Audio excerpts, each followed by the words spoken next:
নমস্কার, আমি ডক্টর প্রণব বিশ্বাস। আজ কিছু কথা বলার আছে রিগার্ডিং পাতলা পায়খানা বলুন আর লুজ স্টুল বলুন।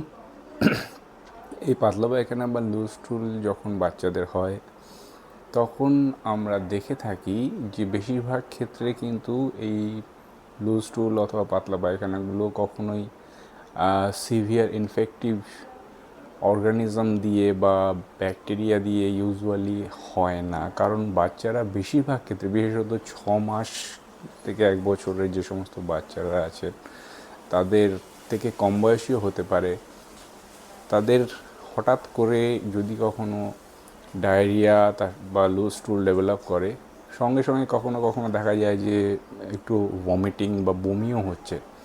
এসব ক্ষেত্রে ম্যাক্সিমাম ক্ষেত্রে আমরা পাই কিছু ভাইরাস, যেগুলোকে ভাইরাল ডায়রিয়া বলে।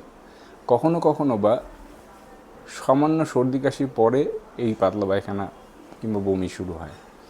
বেশিরভাগ ক্ষেত্রে এই ধরনের পাতলা পায়খানা বমিগুলো বিশেষ করে ওয়েদার চেঞ্জ কিংবা সিজন চেঞ্জের সময় আমরা পেয়ে থাকি।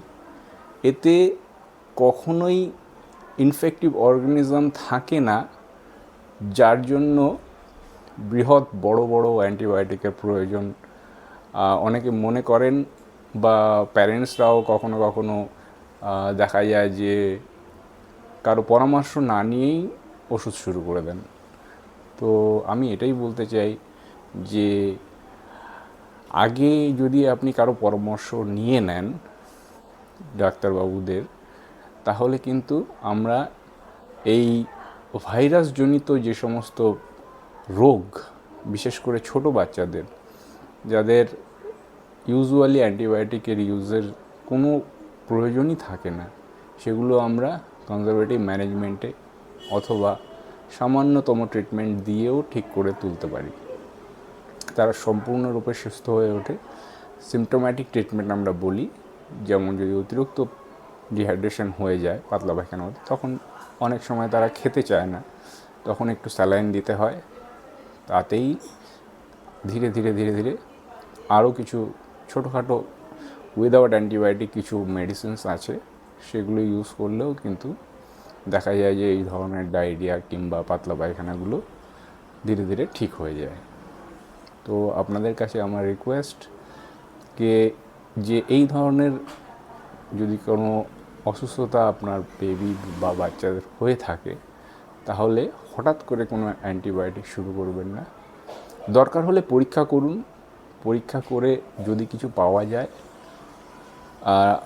অবশ্যই ডাক্তারকে দেখানোর পরে যদি কিছু পাওয়া যায় তার পরিপ্রেক্ষিতে ওষুধ ইনক্লুডিং অ্যান্টিবায়োটিক ইউজ করা যায়।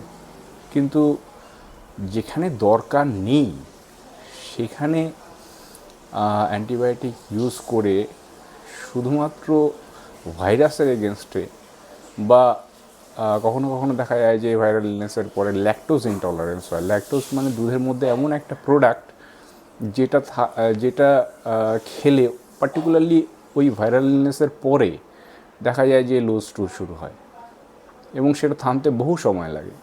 আমরা সেটাকে ল্যাকটোজ ইনটলারেন্স বলি। তো এই ধরনের কিছু সাধারণ রোগ, যেটাকে কখনো কখনো আমরা অসাধারণ ভেবে বিভিন্ন ধরনের বড় ওষুধ ইউজ করে থাকি। আপনারা নিজেরা যদি ইউজ করে থাকেন তাহলে সেক্ষেত্রে সেটা কখনোই প্রয়োজন হয় না। তো অবশ্যই আপনার ডাক্তারবাবুর সঙ্গে কথা বলুন, পরামর্শ নিন এবং ক্লিনিক্যাল ফাইন্ডিংয়ের বেসিসে ডিসিশন নিয়ে পরীক্ষা করে তবেই ট্রিটমেন্ট করুন। ধন্যবাদ।